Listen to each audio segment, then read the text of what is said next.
Hello, bonjour à tous. Comme nous sommes en train d'étudier l'évangile de Matthieu, aujourd'hui nous allons étudier le chapitre 10. Alors prenez votre Bible et suivez-moi. C'est chapitre 10 de Matthieu. Il contient 42 versets et aborde des sujets comme le choix des apôtres, la mission, les instructions et les promesses aux 12 apôtres et pour finir, le disciple et sa famille. Lisons le verset 1 jusqu'à 4. Puis Jésus appela ses 12 disciples et leur donna le pouvoir de chasser les esprits impurs et de guérir toute maladie et toute infirmité. Voici le nom des 12 apôtres. Le premier, Simon, appelé Pierre, et André, son frère. Jacques, fils de Zébédée, et Jean, son frère. Philippe et Barthélemy. Thomas et Matthieu, le péagère. Jacques, fils d'Alphée, et Thaddée. Simon le Cananite et Judas l'Iscariote, celui qui livra Jésus. Alors Jésus appelle les 12 disciples, ses 12 disciples. Il n'exerce aucune pression et ne fait pas appel à des volontaires, mais il choisit les disciples pour le servir, ces 12 disciples, pour le servir d'une manière particulière. Jésus nous appelle encore aujourd'hui. Il ne nous oblige pas à faire ce dont nous n'avons pas envie. Mais nous pouvons choisir de nous joindre à Jésus, de le suivre, de le servir ou de rester en arrière. Si aujourd'hui, si Jésus vous appelle à être son disciple et le servir, quelle serait votre réponse? Le disciple. Voyons qu'est-ce que c'est un disciple. Un disciple, c'est la personne qui reçoit l'enseignement d'un maître. C'est quelqu'un qui adhère aux doctrines d'un maître. Dans le christianisme, ce fut à Antioche que pour la première fois, les disciples de Jésus furent appelés chrétiens. Un apôtre, en grec apostolo, c'est un ambassadeur, un messager, un envoyé avec pouvoir miraculeux. Parce que Jésus, il avait donné de pouvoir, de l'autorité aux 12 apôtres pour chasser les esprits impurs et de guérir toute maladie et toute infirmité. Voilà la mission des 12 apôtres. Prêchez que le royaume des cieux est proche. Guérissez les malades, ressuscitez les morts, purifiez les lépreux, chassez les démons. Vous avez reçu gratuitement, donné gratuitement. Cela nous enseigne que nous, en tant que chrétiens, que nous avons reçu l'amour, le pardon de Dieu, la miséricorde, la consolation, tout cela, c'est à nous aussi, à notre retour, de partager avec ceux qui ont besoin. Et tout cela gratuitement.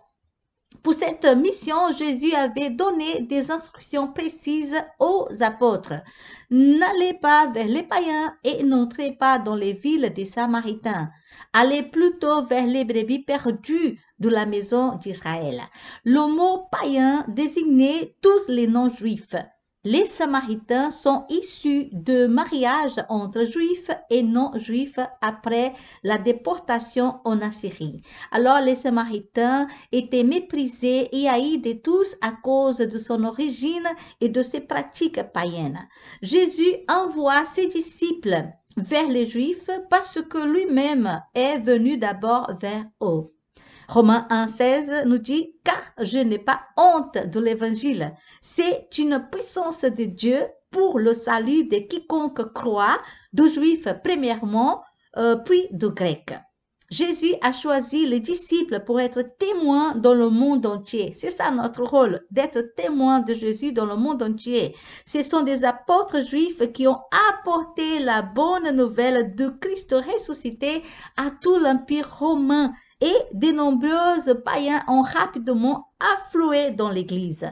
La Bible enseigne clairement que le message divin du salut est pour tous les hommes, sans distinction de race, de sexe ni de nationalité.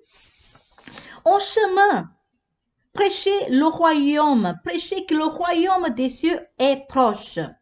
Jésus instruisait ses disciples en disant « En chemin, prêchez que le royaume des cieux est proche ». Les Juifs attendaient du Messie qu'il pourrait établir un royaume militaire et politique pour le délivrer du joug des Romains et de ramener les gloires du passé comme celle du roi David et du roi Salomon. Mais Jésus parlait d'un royaume spirituel. Il est venu amener le royaume des cieux. Aujourd'hui encore, le royaume est proche. Jésus, le Messie, règne sur terre dans le cœur de chaque croyant, dans le cœur de chaque chrétien. Un jour, le royaume se réalisera pleinement. Le mal sera détruit à jamais et tous les hommes vivront en paix les uns avec les autres. En entrant dans la maison, saluez-la. La salutation était « Que la paix soit avec vous ».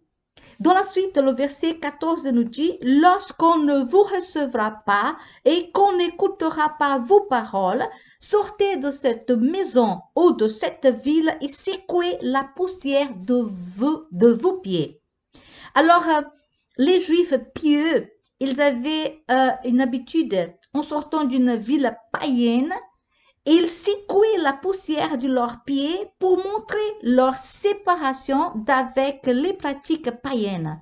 Alors Jésus, dans ces versets, il était entendu dire à ses apôtres, « Secouez la poussière de vos pieds, de peur qu'elle n'attire aussi sur vous le châtiment, que ne manquera pas d'atteindre cette maison ou cette ville. » Cela concerne aussi à tous ceux qui rejettent l'évangile, la bonne nouvelle du salut en Jésus-Christ. Et le verset 15 nous dit, « En vérité, je vous le dis, au jour du jugement, le pays de Sodome et Gomorrhe sera traité moins rigoureusement que cette ville-là. » Et dans la suite,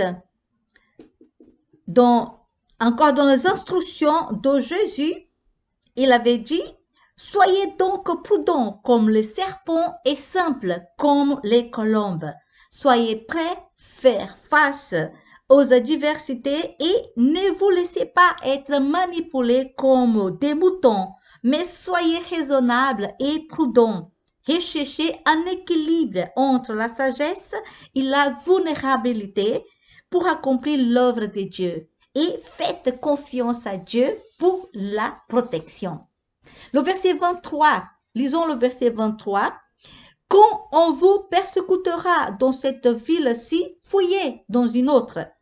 En vérité, je vous le dis, vous n'aurez point achevé de parcourir les villes d'Israël que le Fils de l'homme viendra. » Est-ce que Jésus viendrait retourner dans cette époque pour les Israélites? Le Fils de l'homme sera venu, non pas à son avènement proprement dit, mais probablement dès la Pentecôte, alors qu'il ouvrira le monde païen à la prédication de la bonne nouvelle.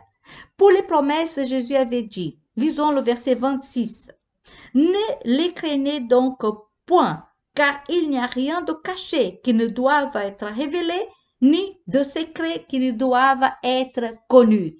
La vérité finira toujours pour paraître au jour, qui sera la joie des justes et la terreur des méchants. » Lisons 1 Corinthiens 4, 5 qui nous dit « C'est pourquoi ne jugez de rien avant le temps, avant la venue du Seigneur, qui mettra en lumière ce qui est caché dans les ténèbres et qui manifestera les desseins des cœurs. Alors la louange de chacun viendra de la part de Dieu. » C'est notre assurance pour toutes les méchancetés que nous voyons dans ce monde. Alors, dans la suite, nous allons lire encore le verset 28 qui nous dit « Ne craignez pas ceux qui tuent le corps et qui ne peuvent tuer l'âme. Craignez plutôt celui qui peut faire périr l'âme et le corps dans la géhenne. Si la mort du corps est la première mort, la mort de l'âme est la seconde mort, la mort complète et définitive, l'anéantissement total de la personnalité. » Lisons Apocalypse 20, le verset 14 et 15 qui nous dit « La mort et le séjour des morts fut jeté dans l'étang des feux. C'est la seconde mort, l'étang des feux. Quiconque ne fut pas trouvé inscrit dans le livre de vie fut jeté dans l'étang des feux. » Alors, si vous voulez avoir votre nom écrit dans le livre de vie, c'est seulement à travers Jésus et de son sacrifice et d'être une nouvelle créature, de recevoir le salut à travers Jésus-Christ, l'unique chemin qui nous amène à Dieu. Alors, et pour la continuation, nous allons lire la dernière partie de ces chapitres-là qui concernent le disciple et sa famille. Et pour cela, nous allons lire le verset 34 qui dit « Ne pensez pas que je sois venu apporter la paix sur la terre. Je ne suis pas venu apporter la paix, mais l'épée. » Jésus, le prince de la paix, est bienvenu nous apporter la paix. Mais ici, il est en train de dire qu'il est venu déclarer la guerre au monde et à son prince, le diable. Et tant que celui-ci n'aura pas été lié et réduit à l'impuissance, cette guerre s'y poursuivra. Et nous pouvons voir cela jour après jour. Dans le verset 35-36 nous dit « Car je suis venu mettre la division entre l'homme et son père, entre la fille et sa mère, entre la belle-fille et sa belle-mère. Et l'homme aura pour ennemi les gens de sa maison. » Un engagement chrétien peut nous séparer de nos amis et de nos bien-aimés. Jésus n'encourage pas la désobéissance aux parents ni les conflits familiaux. Mais il est en train de nous rendre conscients que sa présence nous place devant un choix. Et cela, c'est très important. Lorsque nous nous chargeons de notre croix, nos valeurs, nos principes moraux et nos buts changent complètement, radicalement. Nous séparons de notre entourage. L'amour envers la famille est une loi divine, mais même cet amour peut être égoïste et servir d'excuse pour ne pas servir Dieu ni accomplir notre tâche. Alors c'est un choix que nous devons faire. Aimer Dieu au-dessus de toutes choses, de faire sa volonté et de le servir. Et pour clôturer cette étude, nous allons lire le verset 38 qui nous dit « Celui qui ne prend pas sa croix et ne me suit pas n'est pas digne de moi. » Prendre sa croix est donc s'y considérer comme condamné à mort. C'est accepter tout qui peut servir à mettre à mort le moi, l'amour-propre. C'est de s'y charger de sa croix et suivre Jésus. C'est s'identifier publiquement à lui, supporter une opposition certaine et être prêt à affronter même la souffrance et la mort pour lui, s'il faut. Amen. Prions. Seigneur, merci pour ta parole qui est toujours la vérité et qui nous enseigne. Merci Seigneur que tu nous aides à être des vrais chrétiens, des vrais disciples de Jésus. Aide-nous à apporter notre croix à chaque jour, à renoncer à nous-mêmes, à notre propre volonté, à notre égoïsme et de faire ta volonté. Fortifie-nous à chaque jour, Seigneur, et fais-nous comprendre davantage ta parole, ta volonté pour nos vies et que nous puissions, en tant que chrétiens, être des témoins dans ce monde au nom puissant de Jésus. Amen. Amen. Nous vous attendons pour la prochaine vidéo. Que Dieu vous bénisse encore davantage. Bye bye et à très bientôt.